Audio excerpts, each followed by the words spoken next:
Bom dia, gente. Tá tudo certo com o meu áudio? Vocês me escutam? Bom, enfim. É o seguinte, eu sou a Carla, estou coordenando a... Bom dia, gente. Tá tudo certo com o meu áudio? Vocês me escutam? Espera só um pouquinho. Bom, enfim. Tá certo. É o seguinte, eu sou a Carla. Tá tudo certo agora? Me dá um retorno. Joia. Então, bom dia para todo mundo. Boa tarde, boa noite, não sei quando que as pessoas vão assistir essa apresentação. Eu quero dar as boas-vindas para o nosso evento. É um grande prazer abrir esse evento e coordenar esse evento. A 31ª Semana Acadêmica da Biologia. O evento tem o nome de semana, mas é por pura tradição, porque esse ano ele podia muito bem chamar o mês da biologia. Normalmente a gente junta uma semana, tem um monte de coffee break, tem festa no final, a gente recebe um monte de convidado e beleza, a semana transcreve super bem. Esse ano a pandemia deixou tudo diferente. A semana tem 3 partes, vai ser feita em 3 semanas, na quarta, na quinta e no sábado. Enfim, eu queria contar como é que foi a minha trajetória como coordenadora desse evento.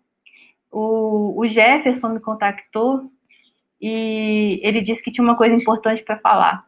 Na hora que ele falou que tinha uma coisa importante para falar, eu entrei em pânico, porque eu fiquei preocupada, porque em época de pandemia eu vivo preocupada com todo mundo. Aí ele disse, não adianta enrolar, lá vai a bomba. Aí o pânico só aumentou. 2 segundos, tudo passou pela cabeça, qualquer coisa. E aí veio o convite. Aí eu falei, nossa, coordenar um evento online. E ele falou que não ia ser uma semana só, ia ser mais. Aí eu falei, puxa vida, a gente vai fazer um evento para todo mundo ficar vendo live? Quem que aguenta ver live? Aí eu dei uma blefada, falei assim, tá bom, eu coordeno, mas a gente podia fazer uma coisa muito diferente, muito inclusiva, muito legal. E eu só topo se for desse jeito. Blefei, né? Vai que ele fala que desse jeito não pode, e aí eu me via livre disso. Ele conversou com o pessoal, 3 segundos depois ele veio, tá, topamos. Então tá. Então a gente começou a conversar, eu comecei a me inteirar dos temas que eles queriam ouvir na semana. E aí a gente fez uma lista com os nomes que poderiam falar sobre o que a gente queria, ou que poderiam sugerir nomes bons para falar sobre o que a gente queria. Eu achei que eu ia começar a convidar as pessoas e as pessoas iam dizer, não aguento mais fazer live, Carla, esse negócio tá muito chato, ninguém mais aguenta assistir. E aí, para minha surpresa, as pessoas, eu ia convidando e as pessoas iam dizendo sim, iam dizendo sim, iam dizendo sim. E assim, muito rápido a gente conseguiu fazer a organização. Eu tenho uma certa experiência de coordenar eventos e assim, é sempre mais difícil conseguir o sim. Talvez assim, dessa vez tenha sido mais rápido, porque Viçosa é muito longe e online fica mais perto. Talvez seja isso. Bom, aí a gente começou a organizar o pessoal da internet, né, da tecnologia de informação, me falou que precisava a gente entrar numa plataforma de streamer, essas palavras novas todas, e que já podia mandar para o YouTube, mas que seria muito bacana se a gente tivesse uma plataforma que era paga. Eu falei, a gente pode conseguir, blefei. Blefei, falei, não sei se eu vou conseguir, mas vai que, né?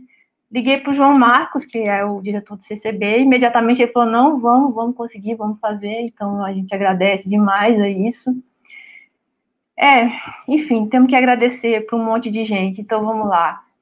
Eu quero agradecer aos quase 400 inscritos desse evento e a todas as pessoas que entrarem para prestigiar a semana, nessas 3 semanas de evento. Eu acho um ato heróico você se inscrever para um evento de lives no meio da pandemia. Ou vocês são muito amigos da gente, ou vocês estão com interesse, o que ambas as coisas são bem legais. E eu espero que o evento esteja à altura do tempo que vocês vão dedicar a ele. Eu quero agradecer a professora Mara Tavares, do PET, pela presença nessa mesa e por ter elencado meu nome como possível coordenadora. Muito obrigada. Quero agradecer ao professor João pela presença nessa mesa e por todo o apoio que ele tem dado nessas semanas anteriores ao evento. Eu quero agradecer também para cada palestrante que aceitou prontamente o convite.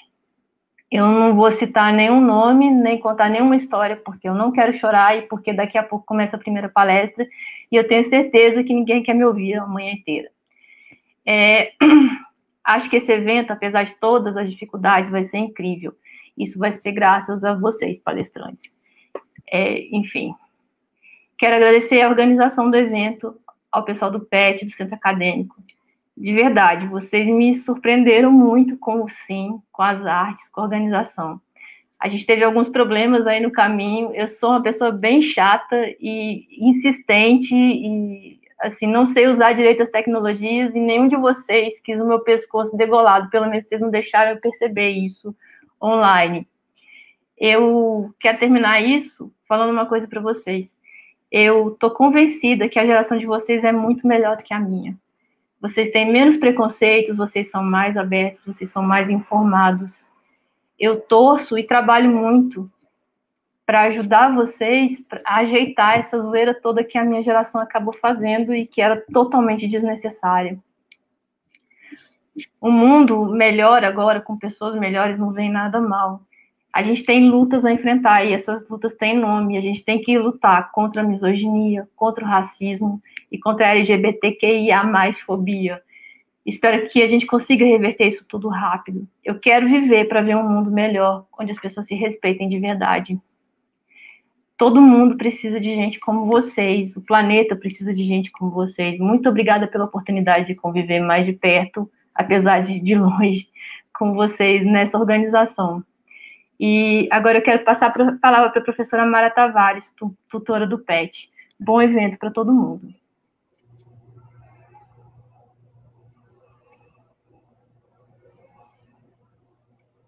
Bom dia, pessoal.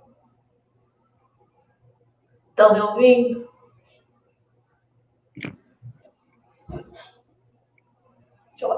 Bom dia, pessoal. Não está ouvindo, Carmen? Agora estou. Eu tinha baixado o volume. Muito bem. Inicialmente, então, eu gostaria de agradecer o convite para participar dessa mesa de abertura, né, da 31ª Semana Acadêmica de Biologia da UFB, e cumprimentar os membros que fazem parte dessa mesa, né? É um prazer realmente dividir essa mesa com a coordenadora do evento, professora Carla, com o diretor do Centro de Ciências Biológicas e da Saúde, professor João Marcos, e com os representantes dos dois grupos que estão participando da organização dessa semana. É o PET Biologia, do qual eu sou tutora, e o Centro Acadêmico de Ciências Biológicas. Eu também quero dar as boas-vindas, né, a todos os que estão participando dessa semana e que estão nos assistindo nesse momento, né? A ideia realmente era que nós estivéssemos todos juntos, mas em virtude da pandemia, isso não está sendo possível, né? Mas de qualquer jeito a gente não vai deixar esse evento passar em branco. Então, eu realmente gostaria de parabenizar a comissão coordenadora por essa iniciativa, né? E a professora Carla, em particular, por ter aceito ser a coordenadora desse evento que está começando aqui hoje, né? Eu também gostaria de parabenizar a comissão coordenadora pelas artes criadas, né? Foi muito interessante realmente ver as diferentes etapas de divulgação do evento e as artes ficaram realmente muito bonitas. Então, vocês realmente estão de parabéns, tá? Na minha opinião, então, a divulgação realizada e a temática do nosso evento, das diversas biovozes, né, nos deram uma ideia do que seriam os temas abordados nas palestras e nas diferentes mesas redondas. E isso, com certeza, né, aguçou a vontade de querer participar desse evento. Então, eu espero que esse evento sirva para nos aproximar e estreitar laços de cooperação e de amizade, e que ele também consiga promover espaços de discussão e reflexão sobre os diversos temas propostos. Tá? Enquanto tutora do PET Biologia, eu também gostaria de enfatizar como essa experiência de participar da organização de uma semana acadêmica, de um evento como esse, é importante para a formação profissional, não só dos petianos, mas de todos os acadêmicos envolvidos nesse processo, tá? Então, nas últimas semanas, vocês tiveram a oportunidade de vivenciar na prática uma série de aspectos que, de outra maneira, vocês só ouviriam falar. Então, vocês participaram de diferentes reuniões, de várias reuniões, né, para decidir os temas das palestras e das mesas redondas, pensar na divulgação, pensar em estratégias para fazer esse evento acontecer de forma remota, entre outras coisas que são necessárias durante a organização de um evento, né? Então, tudo isso, sem dúvida, gerou muito aprendizado. E vocês poderão incorporar todo esse aprendizado na vida profissional e pessoal de vocês. Então, eu acho que isso realmente é muito importante, né? E outro aspecto que eu gostaria de salientar é que durante a organização desse evento, com certeza, vocês vivenciaram o significado da expressão trabalho em equipe, trabalho em grupo, né? As dificuldades, as benesses de se trabalhar em grupo. Saber ouvir, saber respeitar a opinião dos outros, principalmente quando essas opiniões são discordantes das nossas, reconhecer a importância de conciliar interesses e pontos de vista diferentes para se chegar no denominador comum, muitas vezes abrindo mão das nossas próprias sugestões. Mas tudo isso, com certeza, contribui muito para o nosso crescimento e para o nosso amadurecimento pessoal. Eu acho que realmente é uma experiência única, né? E vai abrir caminhos para outros eventos que os dois grupos possam vir a organizar. Outro aspecto que eu gostaria de comentar também é que eu espero que essa parceria que foi estabelecida entre o PET Biologia e o Centro Acadêmico, inicialmente na organização das comemorações do Dia do Biólogo nesse ano e agora para a organização dessa semana acadêmica, que ela possa estreitar laços e que várias outras atividades futuras possam ser realizadas em parceria também. E se a gente puder agregar outros grupos, isso vai se tornando mais produtivo ainda, né? Porque é com o estabelecimento de parcerias que nós temos possibilidade de aprender uns dos outros e de construir conhecimentos juntos com os demais discentes do nosso curso, de maneira bastante efetiva.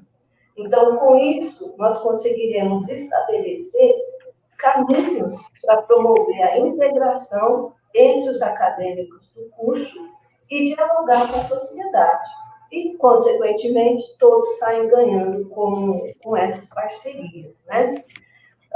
Por fim, eu me coloco à disposição da comissão organizadora dessa semana para ajudar no que for possível ao longo desses dias desse evento, tá certo? Então, sintam-se todos acolhidos, bom evento a todos, né? E muito obrigada. Eu passo agora a palavra para o diretor do Centro de Ciências Biológicas e da Saúde, o professor João Marcos de Araújo. Ok, bom dia para todo mundo. Obrigado, Mara, né, pela sequência aí. Bom, inicialmente eu preciso agradecer, eu me sinto extremamente honrado com o convite para participar da abertura da Semana Acadêmica da Biologia. Apesar de eu não ser biólogo, mas eu tenho alma de biólogo e eu tenho um carinho imenso pela biologia. Prova disso que já são quase 30 anos na mesma disciplina, né, na biologia celular, Então, assim, tem toda uma história por trás disso que não cabe aqui a gente... Mas obrigado, né, pelo convite. Carla, você como coordenadora e, né, ter aceitado esse desafio, muito bacana. Obrigado por você ter abraçado, entendeu? Eu não te acho tão complicada, tão enjoada, tão difícil, não, entendeu? Depois você pergunta para os meninos, mas não me conta. Mas não, eu acho que assim, você tem um jeito de lidar com as situações que dá uma certa clareza e transparência. Então, eu sei o que você pensa, eu sei o que você está falando. Pronto. Isso, para mim, é muito importante. E eu acho que, ao abraçar uma atividade desse tipo, eu acho que é muito legal que as pessoas sejam assim. É preciso ter, realmente, uma postura no sentido de... porque eu acho que isso dá segurança até na hora. Então, adorei a programação. Uma diversidade muito grande de temas, com pessoas muito legais, entendeu? Assim, de diferentes, né, locais, né, com experiências, com histórias muito diferentes. Eu acho que isso enriquece muito, né, a semana acadêmica. Sai daquela coisa, né, sistemática que a gente tem, né, como foi colocado, né, uma semana, né, tal, não sei o quê, e aquilo tudo aí tem um coffee break, tem não sei o quê, papapá, mas às vezes cai na mesmice, né, daqueles temas, né, discutem coisas que nós estamos discutindo há 30 anos, né, porque a semana, nessa agora, é a 31ª versão. Então, eu acho que... anos, né? Exatamente. Então, acho que isso dá uma cara nova. Eu já tive a chance de coordenar a Semana da Biologia, né, em outros momentos, num outro contexto, mas eu acho que, no momento, pede-se exatamente algo que seja inovador. Eu acho que isso que vocês propuseram, né, e aí eu não posso deixar de ressaltar a parceria, né, do PET, né, aí através da Mara, né, como tutora, né, e os outros grupos organizados que estão, né, trabalhando aí em conjunto, realmente de apresentar uma outra proposta. Eu acho que isso também acaba dando fôlego para que as pessoas também busquem, né? Então, eu acho que parte também dessa procura é também pelaquilo que vocês estão apresentando, a proposta que está sendo colocada. Eu acho que, eu vou colocar uma coisa que, eu acho que esse é o jeito, vou usar exatamente essas palavras, esse é o jeito da gente se encontrar hoje em dia, tá? E, na realidade, nós queremos e precisamos estar juntos. E essa é a forma que a gente tem, tá? Então, acho que a gente tem que tirar proveito, né, porque a pandemia ela trouxe uma série de problemas, né? Basta dizer que só no Brasil, né, a quantidade de mortos, né? Então, eu não consigo entender um país, né, onde você perde, em média, 400 vidas por ano, e as pessoas dizem assim, mas a mortalidade está muito menor do que aquilo que está previsto. Uma vida interessa para nós, entendeu? Imagina esses mais de 160 mil que nós já perdemos. Mas a gente tem que tirar proveito e tem que tirar lados positivos, coisas positivas, né, dessas coisas. Então, apesar de todo o sofrimento, né, de toda a amargura que a gente está vivendo, e da gente não poder pegar na mão de alguém que a gente gosta, né, de beijar o outro ser que a gente ama, né, por conta disso tudo, mas a gente tem que aprender com essas coisas, e eu acho que introduzir novas práticas, né, na nossa vida corriqueira, temos que tirar coisas positivas disso também. Então, eu acho que a experiência da semana acadêmica, da forma como ela está sendo colocada, da forma como foi construída, e eu tenho certeza absoluta como a coisa vai acontecer ao longo desses próximos dias, eu acho que isso é um lado positivo e talvez a gente possa incorporar coisas, né, dessa prática na nossa vida presencial, que eu espero que acabe logo, porque o que eu quero é encontrar as pessoas. Eu queria estar isso aqui agora, no auditório, e talvez se a gente tivesse no auditório, a gente não tivesse 400 pessoas inscritas ou mais que está aí, e as outras centenas que podem assistir, né, as palestras, porque isso depois vai ficar disponibilizado. Então, assim, é um prazer enorme o CCB poder ser parceiro, né, sempre de portas abertas com toda a comunidade do Centro de Ciências Biológicas da Saúde, né, então, com alunos, docentes, técnicos, e principalmente em atividades, né, em proposições dessa natureza. É claro que a gente nunca vai fugir da coisa. Mas não é só uma questão porque é uma responsabilidade, é porque eu gosto de poder contribuir em nome do centro, né? Poder fazer isso e poder propiciar. A gente não fez quase nada. O que a gente ajudou foi mínimo diante daquilo que realmente às vezes é necessário. Então, assim, é com carinho enorme que eu estou participando agora. Agradeço mais uma vez, parabenizo a todos. Aí eu quero dar o nome do Jean para parabenizar todos os alunos, todo mundo que está, né, os estudantes envolvidos nesse processo. Ele é o nosso representante lá no Conselho Departamental, né? Então, Jean, no seu nome, quero agradecer a todos os estudantes.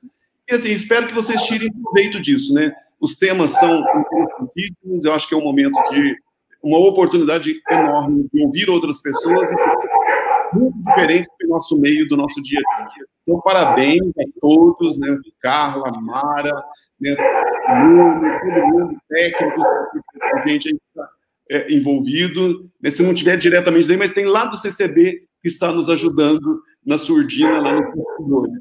Então, assim, obrigado e sucesso. Tá? E não tenha dúvida, Carla, você abraçou uma causa muito legal e que bom que você topou. Obrigadão, beijão para vocês, tá joia? E tenham um bom dia e excelente evento. Ok? E eu vou chamar agora eu perdi o nome dela, a Blenda, que é a própria, a falar. Tá joia? Eu mesma. Bom dia para vocês, ou boa tarde, ou boa noite, como o professor João Marcos disse, né? Um dos benefícios que a gente consegue tirar dessa situação é que a gente pode fazer também, caso não esteja dando agora. Bom, então, meu nome é Brenda, né?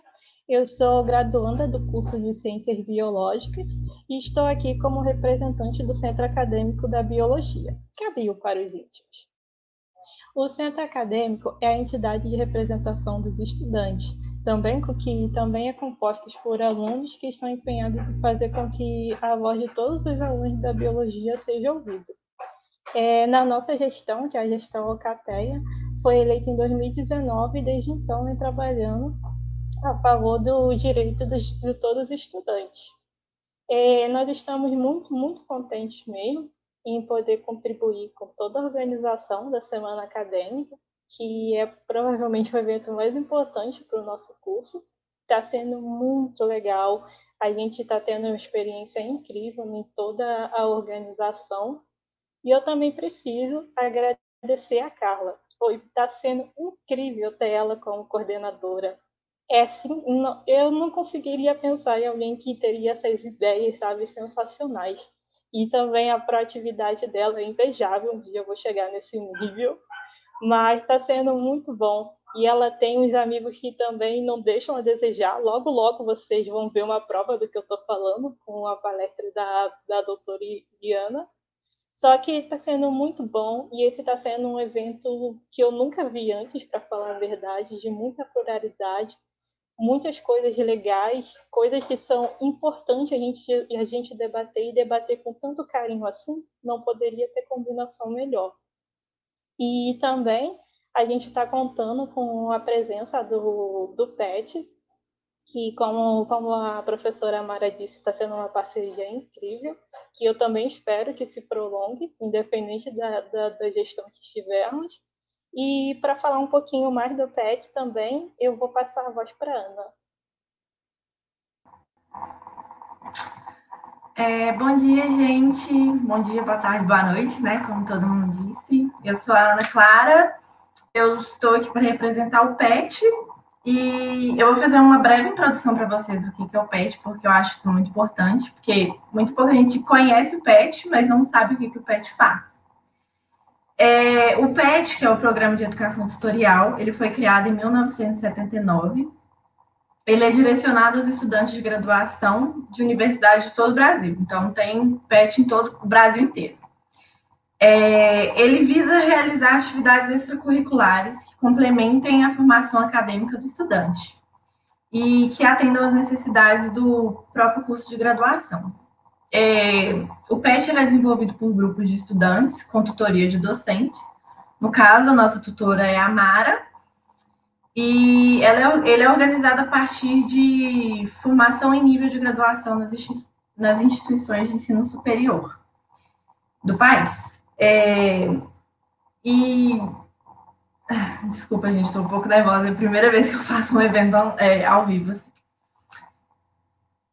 Como eu falei, o PET foi criado em 1979, mas o PET Biologia da UFV foi criado em 1985. E ele vem desde então buscando parcerias com a graduação e a comunidade para a realização de atividades e projetos. Foi o que a gente fez aqui, está desenvolvendo essa semana acadêmica maravilhosa, que está com palestras incríveis.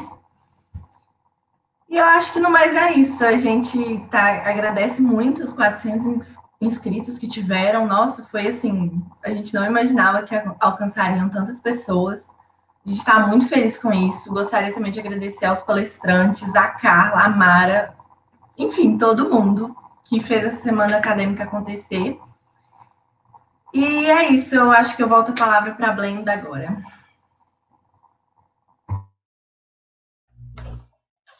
Nós estamos a poucos minutos da nossa primeira palestra, que vai ser com a doutora Eliana Anderson. Aí vocês vão ter uma prova do que eu disse, dos contatos maravilhosos que a Carla possui.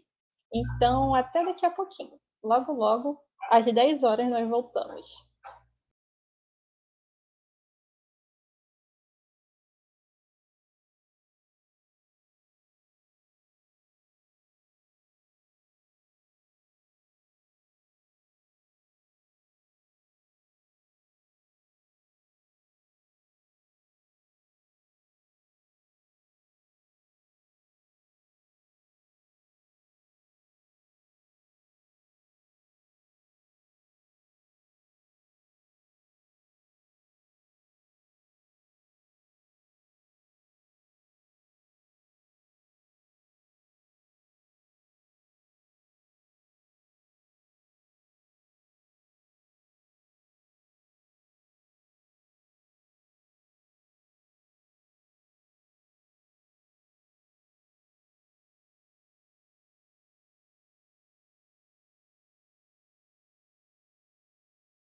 Oi, pessoal, estamos de volta.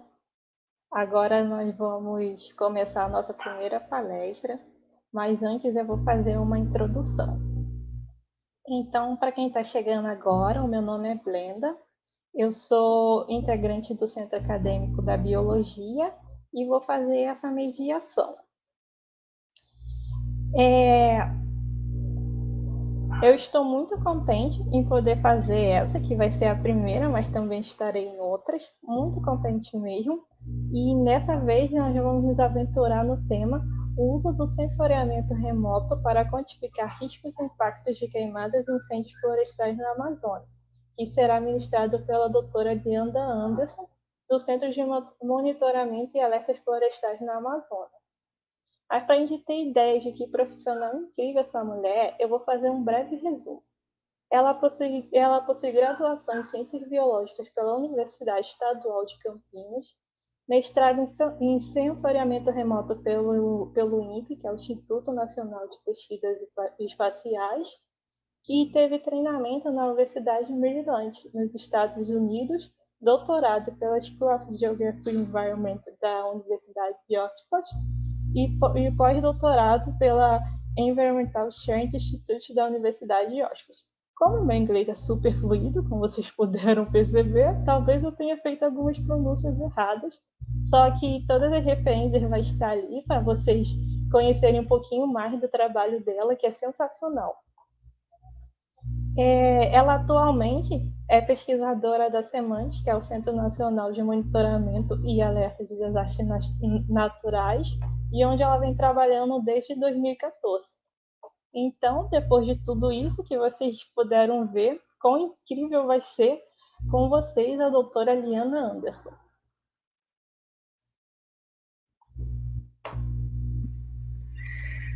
Bom dia, Brenda. Bom dia, pessoal.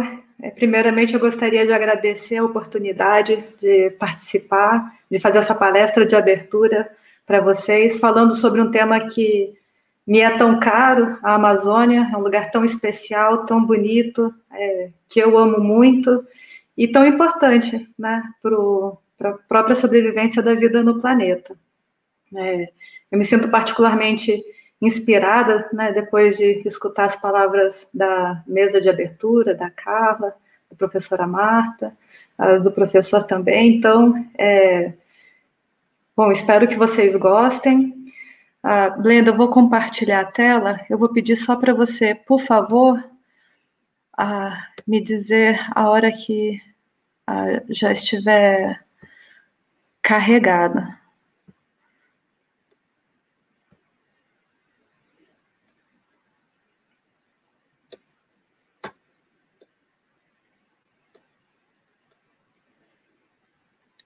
Vocês já estão vendo?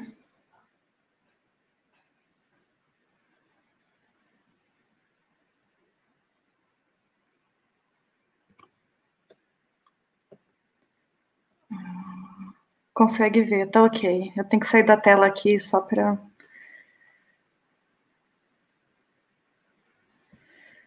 Então, tá ok, vamos lá. Bom, para a palestra de hoje, eu dividi em 5 temas. Primeiro, eu vou falar um pouquinho sobre o CEMADEM, que muita gente não conhece. Vou fazer uma breve introdução ao sensoriamento remoto, que eu acredito que é muito pouco explorada pelos cursos de biologia, mas é uma ferramenta muito importante, um baita aliado que a gente tem para todo o estudo de monitoramento ambiental. Vou entrar mais profundamente no tema que eu prometi falar, né, sobre desmatamento, fogo na Amazônia. Vou fazer uma contextualização das queimadas e incêndios florestais que ocorreram em 2019 e 2020, né, infelizmente, ainda meio à pandemia, né, a gente ainda tem esse desastre socioambiental, essa construção de um desastre socioambiental. E, por fim, vou trazer algumas entregas à sociedade. Sobre o CEMADEM, né? O CEMADEM é o Centro Nacional de Monitoramento e Alertas de Desastres Naturais, é uma unidade de pesquisa do Ministério de Ciência, Tecnologia e Inovação, e o CEMADEM ele tem 2 grandes partes, né? Tem uma parte que é voltada para o monitoramento e alerta, e tem uma parte de pesquisa, né? Eu sou pesquisadora, estou enquadrada dentro do programa de fogos, né? Eu sou a única pesquisadora dessa temática no centro. Sobre a parte de monitoramento e alertas, tem toda uma parte de monitoramento que é feita por boletins mensais, é tudo divulgado no website, então diagnósticos, cenários de extremo, seus impactos em diferentes setores da economia, a parte de secas, de reservatórios e usinas hidrelétricas, é feito de forma contínua. E tem também os alertas que são emitidos pela nossa sala de situação, que é uma sala que tem um monitoramento 24/7 e envia esses alertas de risco hidrológico, de risco geológico, né? Hidrológico seriam, né, enxurradas, inundações, geológico... Pois não. Perdão pela interrupção, mas parece que a sua tela saiu. Está aparecendo só do Google. Então, peraí. Vou compartilhar novamente. Obrigada.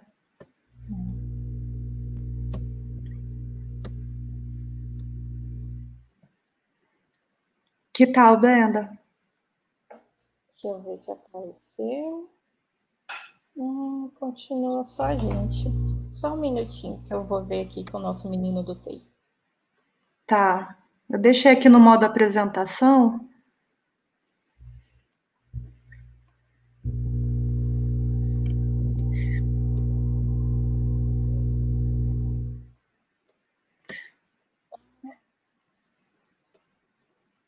Você está na tela de apresentação? Agora está aparecendo. Calma aí. Agora acho que foi. Deixa eu só dar o delay aqui do YouTube para ver se foi direitinho. Isso, apareceu.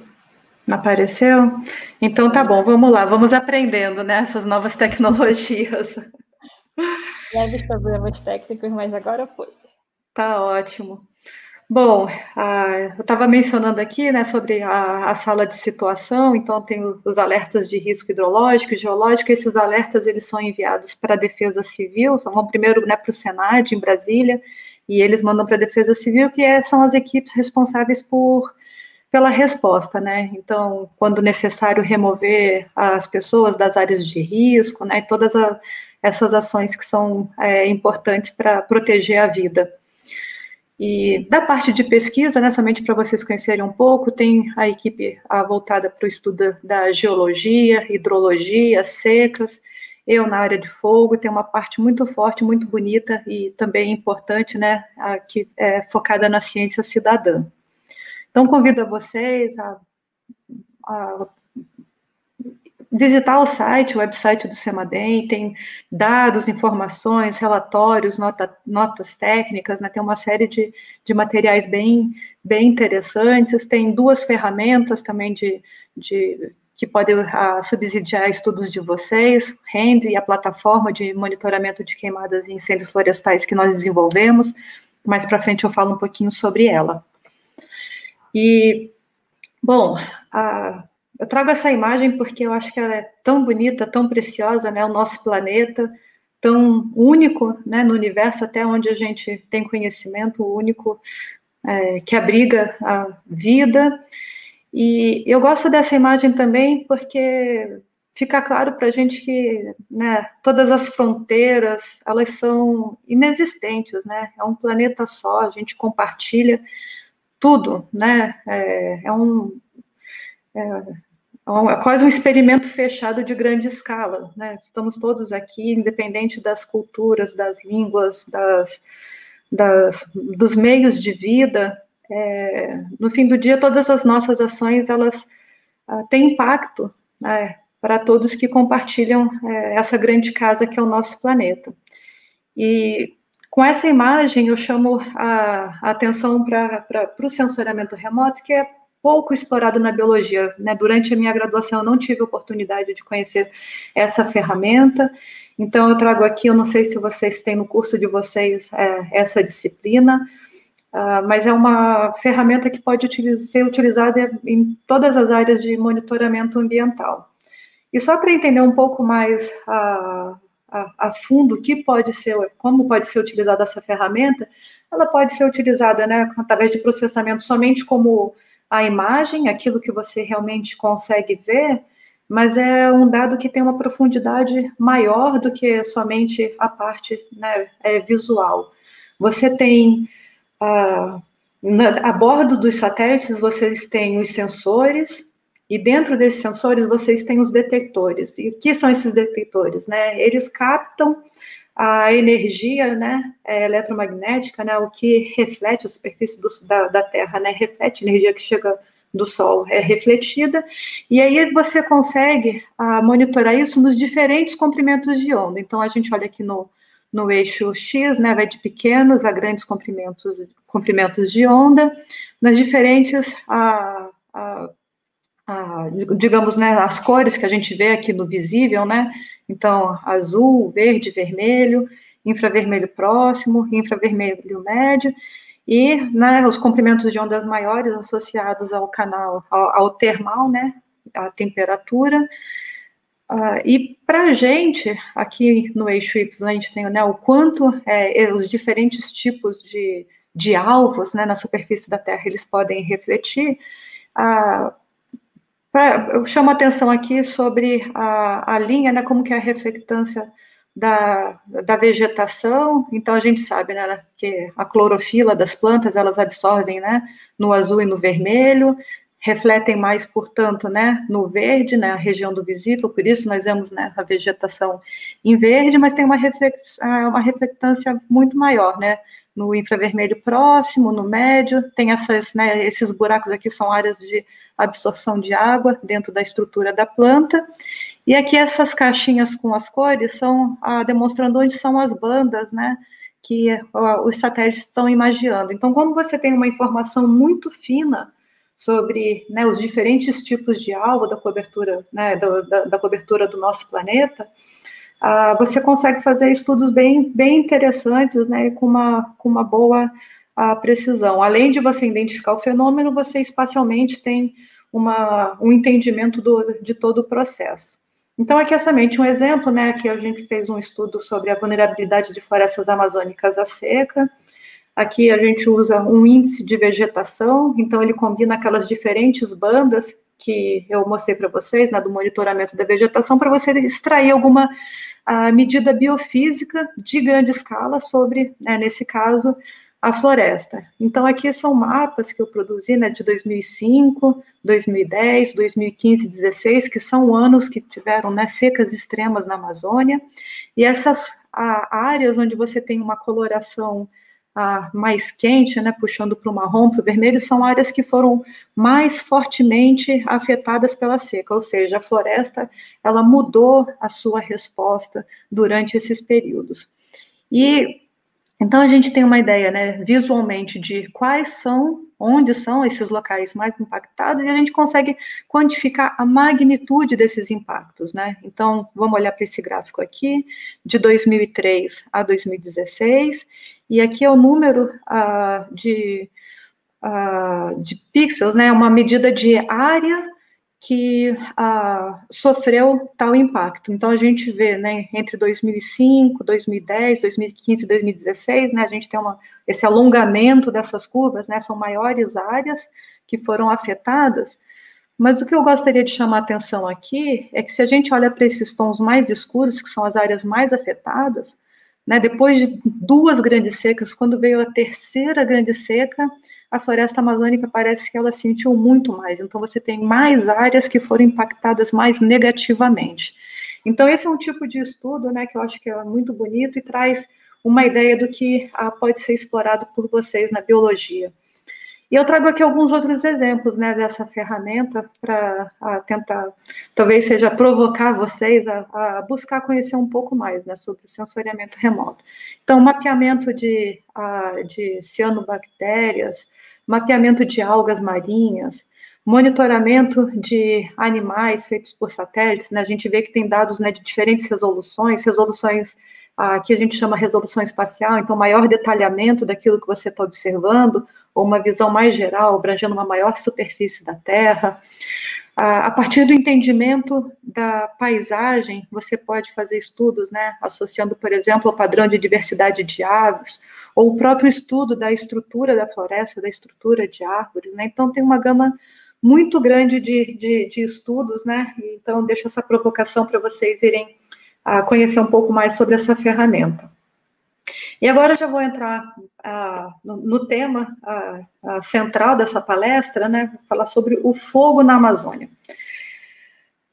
Como é possível que exista fogo na Amazônia, uma região tropical, quente, úmida, né? Toda aquela literatura que a gente conhece, né? Desde do ensino fundamental e médio, o fogo ele não ocorre naturalmente na Amazônia. Apesar de ocorrer naturalmente, né, em alguns ecossistemas mais secos, como o Cerrado, também nem de longe essa ocorrência natural do fogo tem essa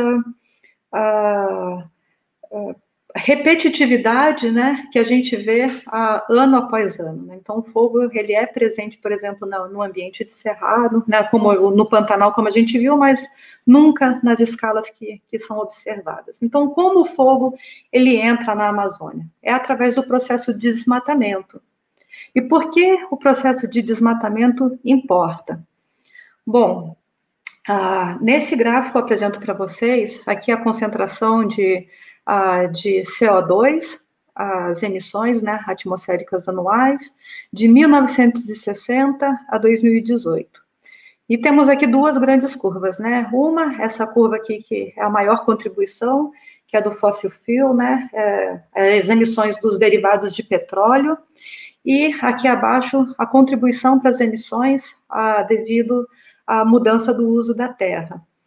E essas emissões, elas são importantes porque a gente sabe, né, o aumento de CO2 na atmosfera é um dos gases, né, de efeito estufa, e o aumento desses gases de efeito estufa na atmosfera levam, e já tem levado, e já estamos vivendo eventos, né, de secas, de chuvas mais extremos, mais frequentes. Então, isso daí tem grandes impactos para a gente. Chamo a atenção para vocês aqui nesse gráfico, né, esse pico aqui no ano de 97 e 98, que foi um ano de El Niño, e teve um aumento de queimadas, incêndios florestais no globo todo. Foi tão forte que deixou, né, digamos, uma marca forte nessas medições globais. E o Brasil está entre, né, os 15 países que têm maiores emissões. Mas um dado a mais, né? Apesar de estar entre os 15 nas emissões, o Brasil sozinho é responsável por 45% das emissões entre os países tropicais associado ao desmatamento, né? Então, aqui, essa medida é referente ao ano de 2001 a 2013, mas infelizmente, né, a gente observa que o desmatamento volta a crescer na Amazônia. Então, essa contribuição nossa para as emissões totais, ela é significante. E dentro das nossas emissões, quais são as contribuições por setores, né, pelo país? Então, a gente observa, né, aqui no gráfico a parte verde, que é referente à mudança de uso e cobertura da terra. A gente está falando praticamente do desmatamento, né? 44% das nossas emissões no ano de 2018 foram associadas a isso. Então, vamos lá. Falando sobre o desmatamento, né? Acho que a primeira coisa que vem à cabeça, né? Qual que é a grande implicação, né? Esse processo de emissão, como se dá, e essa imagem deixa bastante claro, né? Então, aqui é uma área em 1984, a mesma área em 2018, eu fiz um quadradinho aqui no local para vocês conseguirem identificar, né? Onde foram essas mudanças, e o tamanho dessas mudanças, o tamanho da pegada, o tamanho do impacto que a gente está levando para a nossa floresta amazônica, para a nossa região amazônica. Então, o primeiro ponto é muito claro, né? A gente está, a partir do momento que a gente perde essa cobertura de árvores, né, que esse material é queimado, jogado para a atmosfera, nós temos a emissão, né, uma grande contribuição da emissão de gases de efeito estufa pelo processo de desmatamento. E, como eu falei, né, aqui a gente tem emissão, olha, de 2003 a 2015, e aqui a quantificação em teragramas de CO2. Então, como eu falei, né, a gente sabe que essa emissão, ela vai estar associada, né, vai contribuir para extremos, aumento de temperatura, não só localmente, né, em todo o planeta, mas também o aumento da ocorrência de chuvas e de secas extremas. O segundo ponto associado à perda de floresta significa o aumento da fragmentação florestal. E esse aumento da fragmentação florestal, ele traz, primeiro, diretamente o impacto direto, né, de todas as métricas que a gente entende da paisagem, da criação de fragmentos, mas também existe aqui, nessa figura ao lado eu mostro, né, então aqui você tem, né, um determinado microclima dentro da floresta, que é mais úmida, a radiação solar não consegue, né, chegar até o solo, então mantém também uma temperatura, uma certa umidade no interior da floresta, e a partir do momento, né, essa segunda figura aqui abaixo, aqui o mouse, essa segunda figura abaixo, então quando você tem o processo de desmatamento, né, então você aumenta a quantidade de vento que vai entrar dentro desses fragmentos florestais, dentro das bordas, né, de floresta, então você tem o aumento de ventos ali dentro, que vai mudar todo o microclima, vai ficar um pouco mais seco, você aumenta a mortalidade de árvores, essas árvores mortas, elas ficam mais suscetíveis, né, viram material combustível para quando o fogo, né, chega novamente àquele local, você tem uma maior disponibilidade de material combustível, então você acaba aumentando também a incidência do fogo dentro desse ambiente. Então, a gente tem, né, maior mortalidade de árvores na borda, maior produção de material combustível, diminuição da temperatura e da umidade no interior da floresta. E uma quantificação que nós fizemos recentemente, um estudo liderado pelo Celso, que é aluno nosso de doutorado, é que essa emissão, né, essa perda de carbono associado ao processo de fragmentação, ela corresponde a 1/3 das emissões do desmatamento. Essas emissões não estão contabilizadas em nenhum daqueles gráficos iniciais que eu mostrei para vocês. Então, assim, é uma contribuição extra que a gente revelou recentemente e ainda não é contabilizada. Um outro aspecto associado a essa perda da cobertura florestal, que é muito importante chamar a atenção, é o processo de reciclagem da chuva. Olha, a floresta amazônica, ela não gera a própria chuva, né? Você tem essa umidade que é carregada do oceano para dentro da área de floresta, e a floresta amazônica, o que ela faz, sim, é fazer a reciclagem dessa água, né? Então, aqui nessa figura a gente vê, ela funciona como uma bomba, né? Você tem um processo de chuva, a chuva entra no solo e depois é jogada novamente para a atmosfera através do processo de evapotranspiração. Só que quando você tem essa diminuição da cobertura florestal, o que acontece? Você tem a chuva entrando, você não tem o processo de evapotranspiração, ou seja, a água não está sendo bombeada novamente para a atmosfera, e uma boa parte dessa água é perdida, né, ela infiltra no solo e é perdida por um escoamento superficial. Ou seja, essa retirada da floresta, você está diminuindo essa grande bomba natural, né, de reciclagem e, né, de água, jogando de volta ela para a atmosfera, e você vai mudar, portanto, né, o padrão de chuvas, não só na região amazônica, mas na região central e sul do continente. Essa figura aqui, ela mostra um pouco, né, como esse processo, então aqui tem a mancha, né, os valores de cores mais quentes, né, uma maior quantidade de água na atmosfera, então aqui a chuva, né, então você tem aqui, ela entra, né, isso daqui seguindo a direção dos grandes padrões de circulação atmosférica, vai entrar aqui pela Amazônia, e a chuva vai ser depois bombeada e distribuída, né, para outros locais da América do Sul. E esse ponto é tão importante, e esse processo, né, que é um processo que já é conhecido e bem conhecido, são tão importantes que não é à toa que a gente tem aqui, né, empresas como a Agropalma, a Cargill, né, que são grandes empresas do agronegócio, Eletrobras, Banco Itaú, né, são diferentes segmentos da sociedade assinando uma carta pública, né, pedindo providências contra o desmatamento. Então, é uma ameaça não só digamos, ao meio ambiente, mas todos os sistemas produtivos, né? A gente tem as grandes empresas preocupadas com essa temática.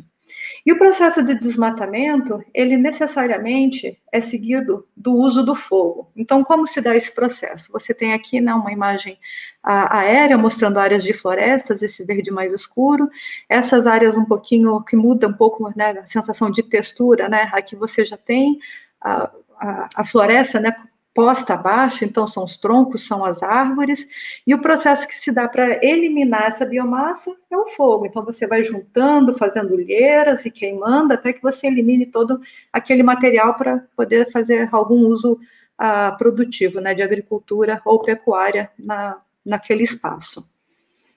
E um outro ponto é que nós sabemos é que quando você tem, né, secas extremas, anos com temperaturas extremas, como foi 2007, eles estão fortemente associados ao aumento do número de queimadas e de incêndios florestais. Então, o que significa? Né? Você tem uma floresta que está mais vulnerável, mais seca, né, mais vulnerável à entrada do fogo, e quando aquele uso normal que a pessoa vai fazer ali para a limpeza da sua área de pasto, ele coloca o fogo, muitas vezes acaba perdendo o controle, porque, né, são eventos extremos, você perde o controle daquele fogo e acaba causando aí grandes incêndios florestais. E o que nós fizemos nesse estudo, lembra que eu já mostrei esse gráfico antes, né? Então, aqui são as emissões de CO2 entre 2003 e 2015 por desmatamento. Agora a gente revela essa parte em verde escuro, que é a contribuição de incêndios florestais para as emissões, né? Então, o que a gente pode observar, né, 2005, ano de seca extrema, 2007, um ano de temperaturas extremas, 2010, seca, 2015, secas, é que nesses anos, as emissões devido aos incêndios florestais podem ser maior do que as emissões de desmatamento. Mais um elemento que naqueles gráficos que eu mostrei lá atrás, sobre as emissões do Brasil, das emissões, né, por setor, ainda não são quantificados. Então, a gente pode até entender que, apesar de ter um cenário um pouco dramático, nós ainda estamos sendo conservadores naqueles números que mostramos. Um pouco sobre o impacto da queimada dos incêndios florestais na floresta, né? Esse daqui é um estudo liderado pela Camila Silva, ela acabou de defender o doutorado dela. Primeiro, vamos olhar essas figuras aqui. Aqui, onde você vê essas estrelinhas, né, vermelhas, amarelas, são áreas que nós temos parcelas de monitoramento na floresta. Parcelas, né, então, são áreas onde são feitos inventários da floresta, em áreas, né, controle, e as áreas que foram afetadas pelo fogo. E para vocês terem uma ideia visual de como ocorre, né, o impacto do fogo, e é uma coisa muito visual, né? Então, aqui em cima uma área preservada, aqui uma área queimada em 2010, e aqui uma área queimada em 2005 e 2010. E o que a Camila encontrou nos resultados dela é que essas florestas que são afetadas pelo fogo, elas possuem cerca de 25% menos biomassa do que as florestas não queimadas. E isso se perdura por um longo intervalo de tempo, né? Então, monitorando essas áreas afetadas pelo fogo por mais de 32 anos, então, se a gente olha aqui no gráfico, né, anos após a ocorrência da queimada, a gente vê que essa floresta, ela não se recupera, né? Pelo menos nessa janela de 32 anos, e com alguma estatística você consegue ver que não vai se recuperar por mais de uma centena de anos, né? E a gente está falando somente da biomassa. Então, essa perda ocorre principalmente porque você tem um aumento da mortalidade de árvores grandes ao longo do tempo, e essas árvores de madeira mais dura, parece que elas são como se fossem mais sensíveis ao fogo. Então, o que a gente pode observar, né, inferir sobre isso, é que essas áreas, elas se tornam uma floresta diferente, né? Elas ficam em um estágio diferente, é uma floresta que tem, né, características diferentes e não recuperadas, pelo menos até onde o nosso monitoramento vai até o momento. E um outro resultado da tese dela é que a absorção de carbono pela regeneração dessa floresta, né, então você pode perguntar, mas de repente esse carbono, né, ao longo do tempo, vai ser compensado, né, a floresta vai crescer de novo e vai estocar tudo isso que foi emitido para a atmosfera. Mas parece que não. Essa parte da regeneração, como ela quantificou, ela compensa apenas 35% das emissões, né, das áreas afetadas pela floresta. Então, a gente falou aqui do carbono e que esse balanço, né, a conta, né, de estoque e fluxo, ela não fecha. E mais, aqui a gente não está falando, né, de perda de produtos florestais e não estamos quantificando a perda da biodiversidade, né? Então, esses impactos nas florestas vão muito além do que eu já trouxe de dados aqui para vocês. Agora, um outro ponto é que quanto maior a área desmatada, você tem maior a presença do fogo, né, que é utilizado para o manejo das áreas produtivas. E quanto mais pontos de ignição, né, então você tem maior a presença do fogo, mais pontos de ignição, com anos mais secos, ou em anos, né, que você tem discursos desfavoráveis à proteção da floresta, você tem, né, a maior presença do fogo, e, portanto, maior emissão de fumaça. Então, vamos entrar aqui na parte do impacto na sociedade. Então, acho que o principal impacto que a gente pode sentir, né, na pele é a questão da fumaça, né? Então, tem um estudo que foi feito, que foi publicado em 2015, que eles associam, né, em média, 2.900 mortes prematuras por ano na América do Sul associada ao fogo, né, a fumaça feita gerada pelo fogo no processo de desmatamento na Amazônia. Mas né, a gente vê por aí na mídia, não tem fumaça, não está acontecendo nada. E aí vem um outro grande uso da imagem de sensoriamento remoto, né? A imagem, ela diz por si só.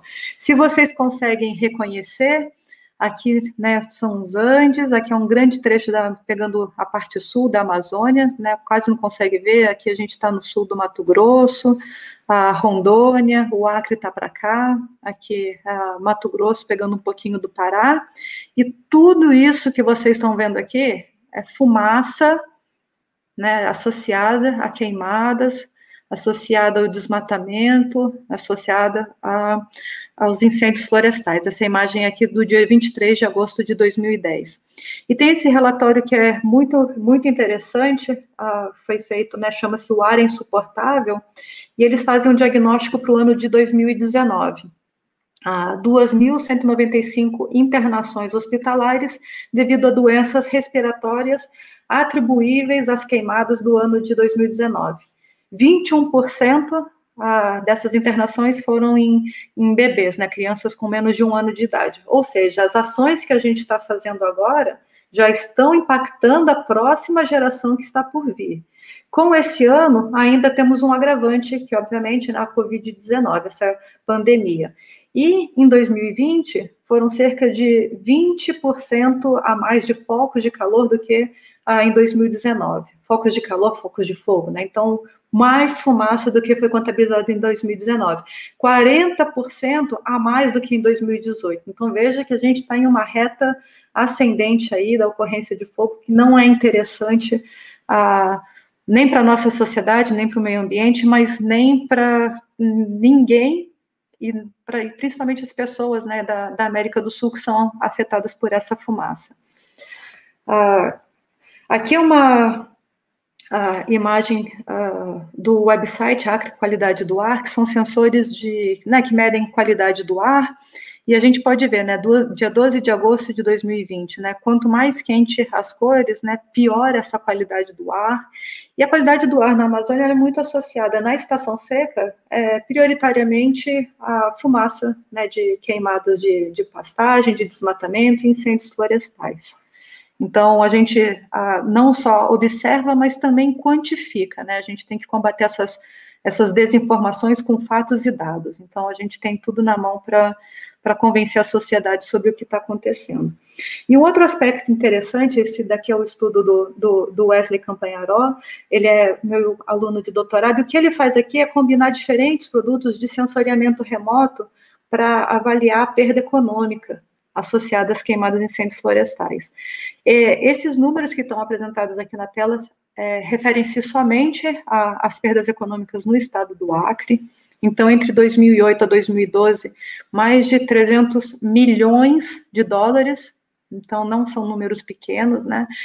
Se a gente exclui o ano de seca, né, está embutido aqui, lembra que eu falei que 2010 é um ano de seca? Se a gente excluir esse ano de seca, são 16 milhões de dólares por ano, então literalmente, né, indo para a atmosfera. E se você considera essa perda em um ano de seca, 15 vezes maior. Então a gente tem que realmente atacar esse problema, porque a gente está vivendo o que o professor Foster Brown fala, é um empobrecimento da sociedade, um empobrecimento do Estado, é um empobrecimento da nação.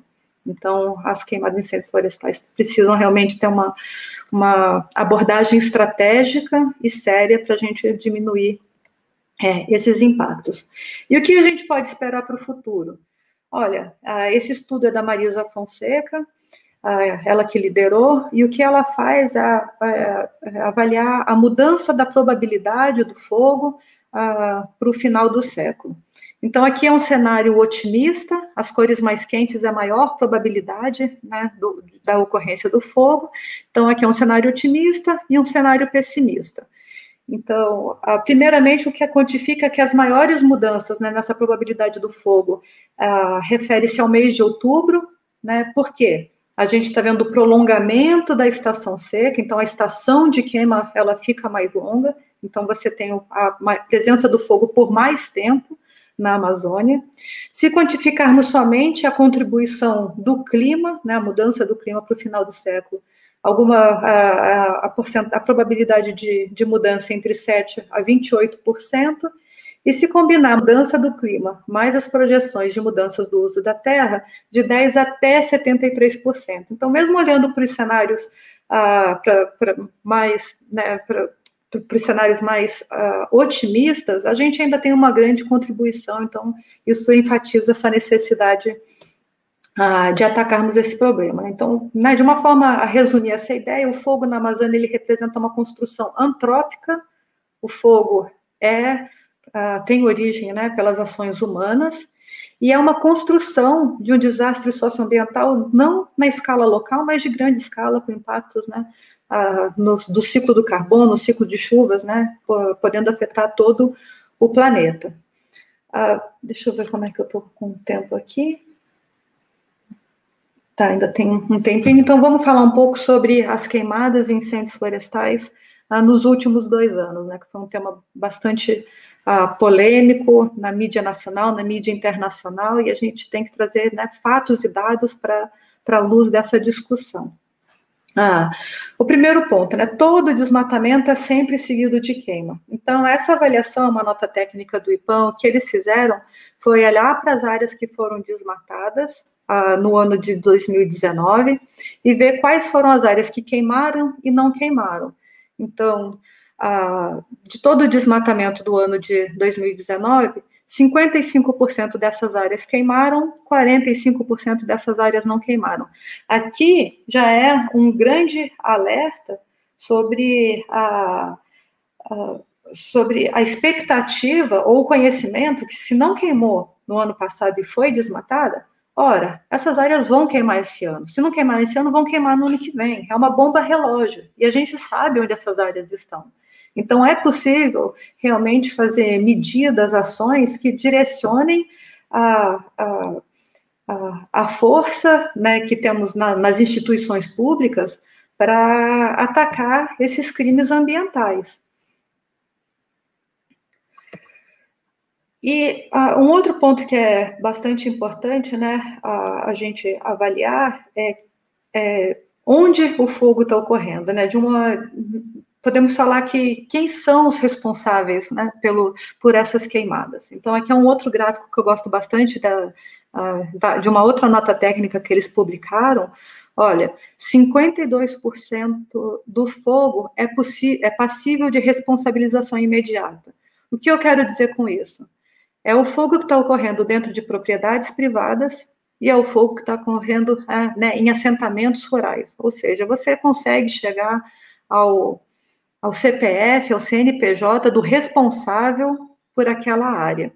Agora, um outro número que é bastante importante é que 36% do fogo está ocorrendo em florestas públicas e áreas protegidas. Aqui, florestas públicas são as áreas que ainda não foram designadas, algumas são municipais, estaduais ou da própria União, mas em áreas protegidas. As áreas protegidas são as unidades de conservação, que tem suas diferentes categorias aí do que pode ou que não pode fazer dentro dessas áreas, mas pelo menos essa parcela, né, que aqui conta como não designada, 18% do fogo que está ocorrendo, são em áreas que não poderiam, de forma alguma, estar queimando.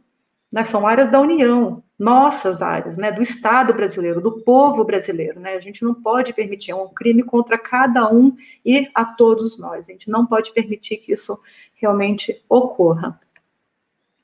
E aqui uma figura, uma outra análise que a equipe do IPAM fez também, avaliando o fogo nesse primeiro semestre de 2020. Né? A gente, infelizmente, escuta na mídia, né, falando que quem põe fogo é esse, quem põe fogo é aquele, e são, em grande parte, né, quando a gente escuta isso de tomadores de decisão, são informações que não estão baseadas em fatos e dados, não são informações técnicas, né, mas a gente tem esse conhecimento, né, a sociedade brasileira avançou muito, né, nossos órgãos têm pessoas muito capazes, né, então, esse diagnóstico, né, para o primeiro semestre de 2020, olha só, gente, 60% do fogo ocorre em imóveis rurais, 50% em grandes propriedades. Né? Então, quem realmente está queimando a Amazônia?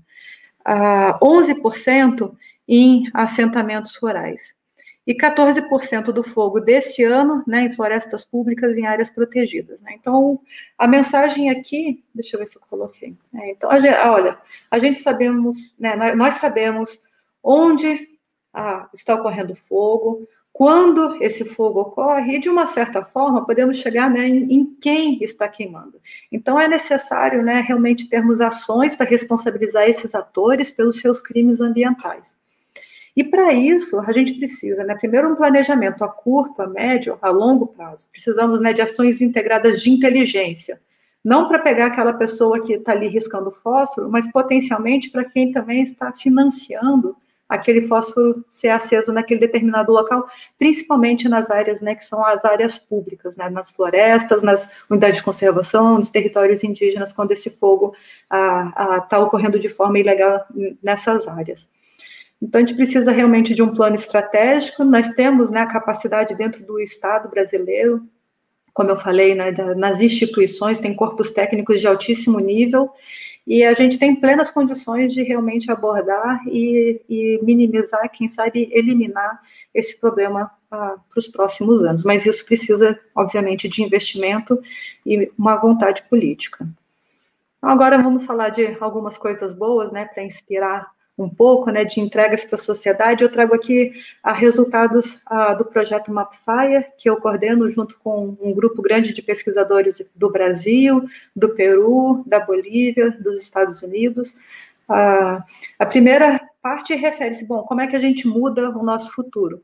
É investindo em educação. Então, nós estamos trabalhando, né, com estudantes do ensino médio. Aqui são 3 escolas no estado do Acre. A gente pretende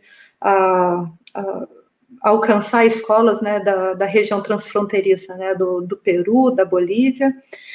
Convido vocês a conhecer o que eles estão produzindo, né, de dados, baseados, né, em metodologias científicas, né, fazendo pesquisa em redes sociais, de dados, analisando o material e depois divulgando, né, de uma metodologia adaptada para obviamente, né, para a idade deles. Então, tem esse perfil no Instagram, Natureza em Chamas, tem vários vídeos lá, é um material muito bacana.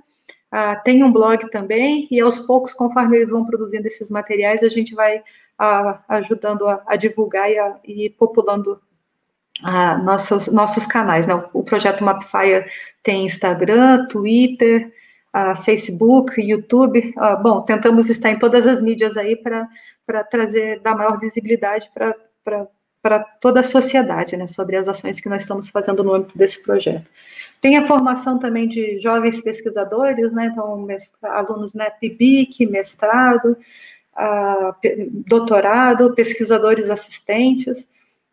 Eu oriento na pós-graduação em sensoriamento remoto do INPE, então temos, né, financiamento da CAPES, do CNPq, mas também tem o financiamento do projeto MapFire, principalmente para os pesquisadores assistentes. Então tem uma equipe aí muito bacana de trabalho. Graças a eles, né, tem muitos dos resultados que eu estou apresentando aqui é o esforço conjunto nosso. Estamos desenvolvendo material didático. Olha, como que a gente leva esse tema de queimadas em incêndios florestais, né, para o ensino médio? A gente não teve isso, né? Eu não tive, acredito que vocês não tiveram, né, o estudo, né, durante a sua formação básica para entender sobre os impactos, sobre os riscos, né, de queimadas na Amazônia. Então, a gente está desenvolvendo um guia de atividades, a gente está fazendo um referencial teórico para os professores poderem abordar essa temática. Nas mídias sociais, a gente tenta fazer uma divulgação semanal, sempre que possível, né, toda semana quando a gente consegue encontrar o tempo para fazer, mas trazendo um pouco sobre o diagnóstico daquela semana, da ocorrência do fogo na região MAP, né, Madre de Dios, no Peru, Acre, Brasil, Pando, na Bolívia, região, né, da tríplice fronteira da nossa floresta amazônica sul-ocidental. Então, promovendo um pouco, né, divulgando dados, fatos, né, um diagnóstico para realmente empoderar a sociedade. Essa questão, né, da pandemia deixou muito mais clara a grande vulnerabilidade social que uma parcela, né, não é pequena, uma grande parcela da população tem. Tenho certeza que vocês têm colegas que não têm acesso à internet e, portanto, né, pessoas mais vulneráveis estão mais excluídas de toda essa discussão que está ocorrendo no momento por não estar com acesso à internet. E o que a gente fez foi uma parceria com a rádio difusora acreana, no programa da Nilda Dantas, que é uma simpatia. Então, desde setembro até dezembro, semanalmente, todas as quintas-feiras, pela manhã, a gente convida um jovem pesquisador da nossa equipe para falar sobre a pesquisa que estão desenvolvendo associada, né, às queimadas e incêndios florestais. Então, através da rádio, né, uma rádio AM que alcança todo o estado do Acre, a região da fronteira, a gente consegue levar a ciência onde a ciência provavelmente nunca chegou.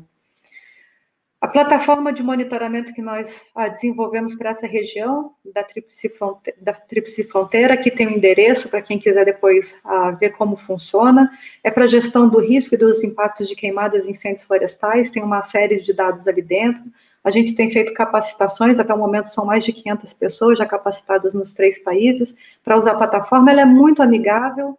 Em breve a gente vai lançar um videozinho explicando como utilizar a plataforma. Depois eu envio para vocês para disseminar para o grupo, para quem tiver interesse. Eu tenho interesse em levar essa plataforma para outros locais, então é uma chance de fazermos parcerias. Sobre a qualidade do ar, eu já falei sobre esse website, que tem ali dados, gráficos em tempo real, em português, né, para facilitar o acesso e a absorção da informação, para subsidiar gestores, tomadores de decisão. E eu encerro a minha apresentação com essas imagens aqui, que são recortes de momentos, né, de cenas da Amazônia, que, no fundo, é o que me leva a querer continuar estudando esse lugar, que é mágico, é bonito, tem pessoas incríveis, a floresta é sensacional. E aproveito agora, então, para agradecer a oportunidade, a toda a equipe que organizou esse evento, a arte que vocês fizeram, né, muito bonita, e eu fico, então, à disposição para a gente fazer um bate-papo agora. Eliana, nós que agradecemos, estamos muito contentes, gostamos demais, está sendo ótimo ter você aqui, ainda mais com a primeira palestra num tema tão importante desse. A interação lá no YouTube está bem forte, nós recebemos algumas perguntas, aí agora abri para elas. Aí, ó, é só aparecer. Com a primeira pergunta que nós tivemos foi da Carla, que ela disse que não entendeu porque os fragmentos teriam reduzido teria redução da temperatura em relação a uma floresta inteira.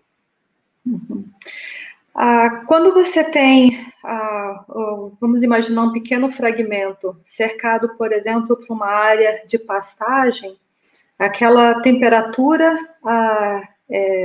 do entorno, ela já é um pouco maior, e você tem os ventos que entram nessa borda, eles levam a umidade embora. Então, só por você ter um pouco menos de umidade, você já tem um pequeno aumento da temperatura. Como você tem a mortalidade de muitas árvores, você também tem essa abertura do dossel. Então, aquela energia, né, a radiação do sol, que antes ela parava no dossel, né, tem aquela cobertura de árvores bloqueada, centrada, você, com a mortalidade de algumas árvores, você, né, abre como se fossem pequenos buracos, né, na copa, e essa energia do sol ela começa a chegar até o solo, o subbosque. Então, a mistura desses dois processos faz com que essa temperatura, né, na borda da floresta seja mais alta do que quando você caminha caminha em direção ao interior dela. Oh, interessante, eu também tinha essa dúvida. Aí agora do Djalma, que ele pergunta se você sabe quais são as punições que podem acontecer com quem for condenado por fogo criminoso nessas áreas florestais da União e unidades de conservação. Eu não vou arriscar falar as punições, mas de toda forma, elas específicas, eu te adianto que elas são brandas. Né, o crime ambiental, apesar de a gente ter uma lei que regulamenta muito bem, né, uma diversidade de crimes contra o meio ambiente, as punições elas não são tão fortes.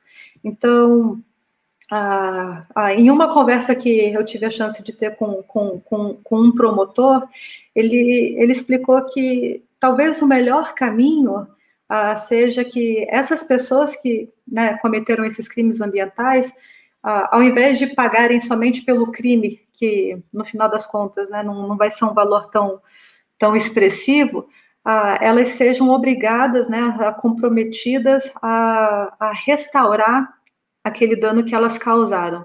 E aí talvez você consiga ter um maior alcance, né, do objetivo final dessa tentativa de inibição do crime ambiental, porque além dos valores não serem tão altos, a gente sabe que muitas vezes, né, às vezes acaba prescrevendo, ou a pessoa simplesmente não vai cumprir, né, não vai pagar a multa.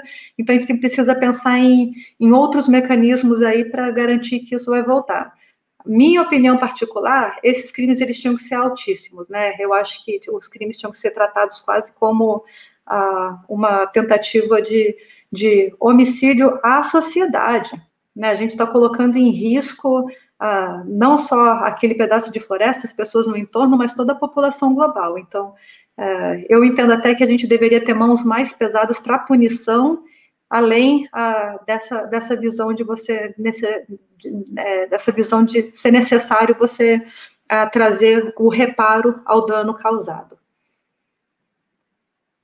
E a gente acaba caindo naquele absurdo de se a lei vai pegar. A lei não tem que pegar, a lei tem que ser aplicada. Com certeza. Triste isso. Aí também temos a da Jade, que ela pergunta se você acredita que a diminuição coletiva do consumo de carne, leite e todos os seus derivados poderia ser uma estratégia para diminuir o desmatamento dessas áreas. Ou se essa estratégia não é viável. Esse ponto é bem interessante. A gente, alguns estudos que eu vi, eles mostram, né, a área de pastagem, a área de produção de gado. Sem dúvida, a gente precisa ter um consumo mais consciente, mas não só da carne, né, acho que de todos os produtos, né, a geração de lixo é um grande problema, né, que a gente enfrenta como sociedade. A gente vê, né, o problema do plástico nos oceanos, que veio à tona nos últimos 2 anos, que é uma questão muito forte, e a gente precisa repensar o que a gente quer como sociedade, né? Então, o aumento da consciência, não só no consumo desses produtos, mas a produção consciente, né, desses produtos também, né, associar selo verde, selo sem queima, a questão do bem-estar dos animais, que obviamente é muito importante. Então, tem uma série de fatores que precisam ser olhados na sua conjuntura. E até um ponto que é pouquíssimo discutido, né, é um pouco de tabu, né, por questões religiosas, no Brasil um pouco mais ameno, mas em outros locais do mundo muito forte, é o crescimento populacional. Né? O nosso planeta tem recursos finitos, né, a gente está, né, preso nessa esfera, graças a Deus, nessa esfera, né, nesse planeta tão bonito, com tudo que nós temos, mas é único e os recursos são finitos, né? Então, será que a gente também não precisa repensar um pouco a questão do planejamento familiar, né, o aumento da população, esses programas de assistência? Isso daí eu acho que, né, o ser humano é o que, né, a gente produz a maior, né, dentre todos os seres, o que produz maior pressão quanto ao sistema. Então, eu acredito que a gente tem a obrigação de debater sobre esses pontos também. Então, em termos de planejamento futuro, consumo consciente, produção consciente e tocar nesse tema polêmico que é o planejamento do crescimento populacional.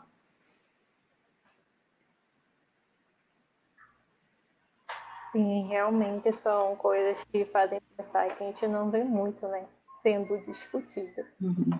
Aí nós temos outra pergunta da Carla, que ela diz: o general Mourão mencionou que as imagens podem ser enganadas, entre aspas, por pedras quentes. Há algo de verdade nessa afirmação?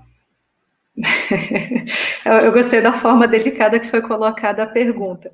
Há algo de verdade nessa afirmação, porque você tem os satélites, né? E eles, né, como eu mostrei lá no começo, você vai ter o detector que vai pegar uma anomalia de temperatura. O que seria uma anomalia de temperatura? Fogo ativo, né? Os focos de fogo, foco de calor, como a gente vê na mídia, mas também, principalmente, pode ocorrer se você tem uma diferença de temperatura muito grande entre dois alvos. Uma área de floresta e uma área de pastagem ou de solo exposto. Né? Solo exposto acho que é até mais adequado porque vai estar muito quente. Dependendo do horário do dia, daquela passagem, ele pode até detectar como um falso positivo pela diferença, né, dessa temperatura entre esses dois alvos. Agora, todas essas metodologias, né, são, né, para detecção de focos de fogo, são linhas de pesquisa que já estão aí há mais de 30 anos desenvolvendo produtos, né? O programa do INPE Queimadas é desde 98, você tem. Então, assim, a ciência avança e, com isso, a grande parte dessas falsas detecções, elas são eliminadas. Se existe ainda, de repente, uma ou outra falsa detecção, a gente vai falar de menos de 1% dos dados. Então, não dá para a gente justificar aqueles 98%, 20 mil, 30 mil focos de calor acontecendo, falando que é, né, carvoaria, que é a pedra quente. Não é. A gente sabe que não é. A fumaça mostra que não é. Né? A gente tem fatos, dados, tem imagem. Não dá para correr da ciência, não dá para correr da tecnologia, não dá para se esconder dos fatos e dados, né? A gente tem as imagens, a gente quantifica e a gente mostra onde estão os problemas, né? Então, acho que quanto antes a gente conseguir convencer, né, aos nossos gestores a utilizar fontes confiáveis, a escutar a ciência, a se alinhar à ciência, mais rápido o Brasil vai reagir. E, com isso, mais rápido será o nosso desenvolvimento, né? A gente tem que parar de querer nadar contra a corrente, né? Tem que sair essa mentalidade dos anos 80 e a gente tem que modernizar a nossa visão de gestão ambiental, de futuro, de produção, como a gente veio falando, né? Porque está tudo muito interligado. E a sociedade vai cobrar isso daí, está cobrando, né? A sociedade evoluiu junto com a ciência no Brasil. Acho que as pessoas não aceitam mais, né, algumas falas que não sejam subsidiadas com fatos e dados. Né, pega um mísero erro que tenha e quer distorcer isso como se fosse uma regra. isso também. Aí o Djalma, ele pergunta se você sabe se os arcos de desmatamento da floresta amazônica avançam dessa forma abrupta, ou se no Brasil, ou se os outros países vizinhos também assim. Se isso é uma tendência exclusiva daqui. Não, infelizmente não é exclusiva. O que a gente observou, né, nos últimos, né, de 2000 a 2010, esse avanço, né, a borda da floresta sendo comida, né, no sentido, né, sul para o norte, ali naquela franja da floresta amazônica, já está chegando um pouquinho mais longe, né? Então, desmatamento no Peru, principalmente com o asfaltamento, né, da transoceânica, então você sai ali do Acre, cruzando, o desmatamento naquela região aumentou, o desmatamento na Bolívia aumentou, a Colômbia, a mesma coisa. As áreas que ainda são mais protegidas aquela porção de floresta na parte nordeste da Amazônia, nas Guianas, no Suriname, ali você é onde tem a maior prevalecência da floresta, mas a gente realmente está exercendo essa pressão praticamente pela parte sul e pela borda oeste da floresta.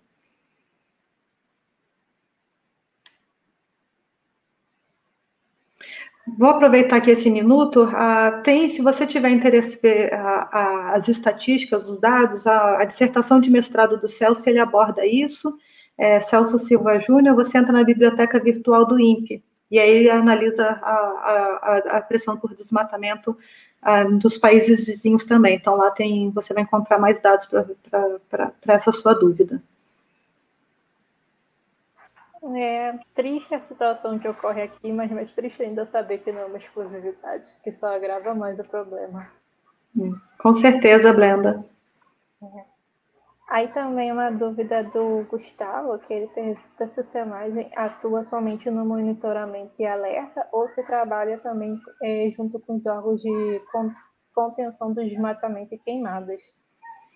O foco do monitoramento do SEMADEM é para evitar esses desastres, a gente pode dizer, diretamente associado à água, né, que é a inundação, flash floods, esqueci como que é em português agora, e deslizamento de terra, e a parte de monitoramento de queimadas é uma atribuição do INPE. A contenção do desmatamento, isso daí já é parte de resposta, né, de órgãos ambientais, a gente é uma unidade de pesquisa, né, do Ministério, mas de uma certa forma, por exemplo, essa ferramenta de monitoramento para a Tríplice Fronteira, ali é parceria com a Secretaria do Meio Ambiente do Estado do Acre, tem a equipe da Universidade Federal do Acre envolvida no desenvolvimento de alguns produtos que estão na plataforma, tem ONGs envolvidas, né, do Peru e da Bolívia. Então, se a gente quer fazer realmente essa gestão, né, do risco e do impacto, a gente precisa dessa pegada, né, acho que como é o que você provavelmente identificou, de ter, né, diferentes órgãos do governo focados, né, alinhados para responder uma determinada demanda. Então, esse tipo de ferramenta para subsidiar a tomada de decisão, por exemplo, em relação ao fogo, nós estamos desenvolvendo no SEMADEM. Ela não necessariamente aborda, é focada para a temática desmatamento, mas ali também tem os dados de desmatamento. Então, lá você consegue ver aonde está o desmatamento, o que queimou, fazer cruzamentos de dados, né, com as propriedades privadas, áreas protegidas, né? Então, acaba que é uma ferramenta que é bem útil. Interessante. Aí, agora, a nossa última pergunta é do Jeff, que ele fala que você comentou dos estudos, que os estudos não mensuram a perda da biodiversidade, mas há como fazer isso? Tem muitos trabalhos já começando a trabalhar com essa questão.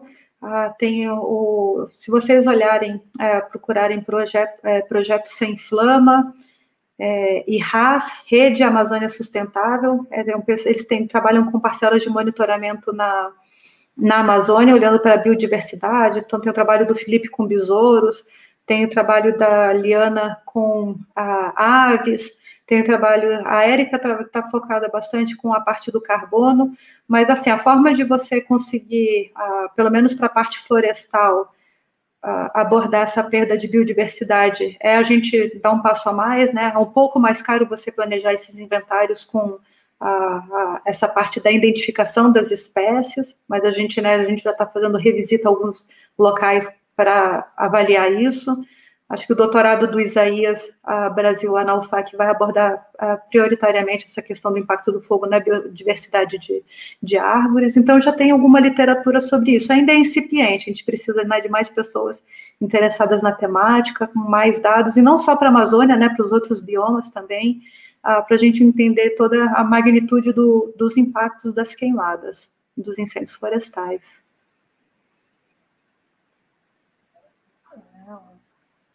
Essa foi a nossa...